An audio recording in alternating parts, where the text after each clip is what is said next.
I probably am not speaking to too many farmers on this little video or on Sunday morning at the gathering.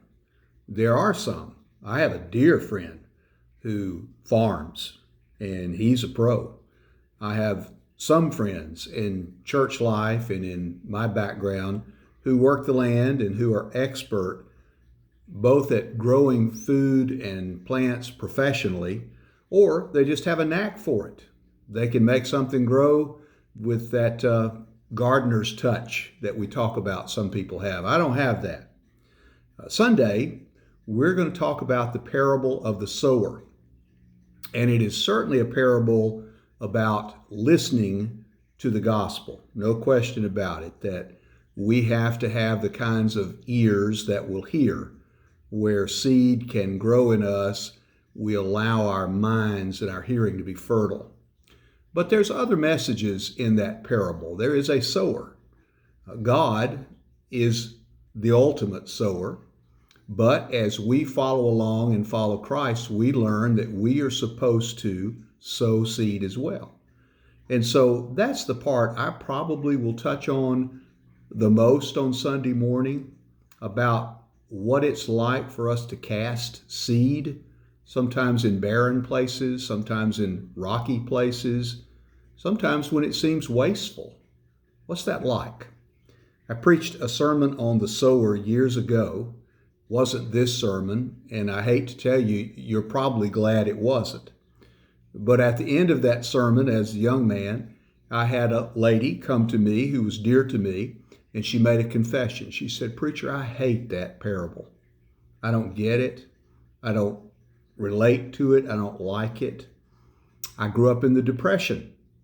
And for one thing, we were farmers, and it was our livelihood, and we wouldn't have wasted seed like that. I know the folks in Israel were poor, and they had rocky ground, and they would not have wasted expensive seed like that. So I just cringe when I hear that parable. You're to till the ground carefully. You're to create furrows and to water it and care for it. And you hope that that expensive seed will do its job. I don't like that parable." She said she also didn't like the parable because it was about waste. She grew up where you cleaned your plate. You were thankful to have a pair of shoes. It was a hard time. And she said, "I just can't relate to this parable." Well, I said, okay, I get that, but maybe think a little deeper about it. And in time, maybe we talked about it some more, or maybe I never did get her to understand the deeper implication of that parable. Because when Jesus told stories, they were always meant to sort of get our goat a little bit.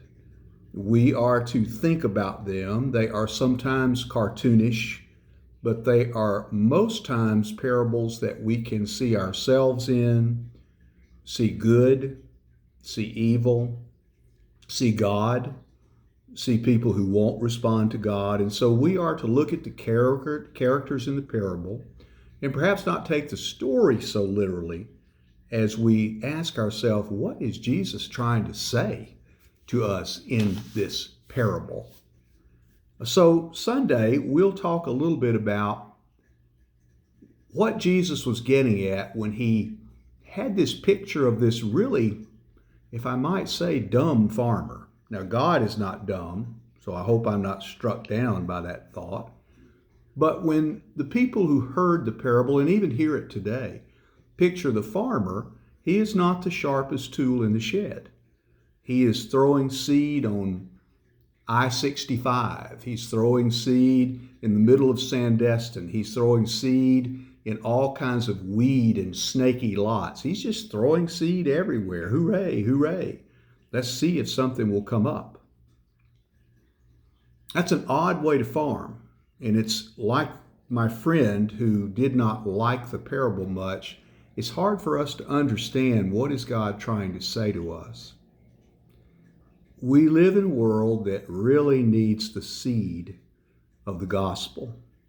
And for that to grow, really needs people who are risky farmers, who are willing to sow grace in places that are not so fertile, where there's no result, where there's barely a hope of a result, or where we never know how it's going to come out. God just asked that in this world there would be people who would be willing to sow the gospel. Let's think about that parable on Sunday morning. If you would read it this week, if you get an opportunity, it's in Matthew 13, 1 through 9. When you come to worship at the gathering on Sunday morning, I hope you will have ears to hear.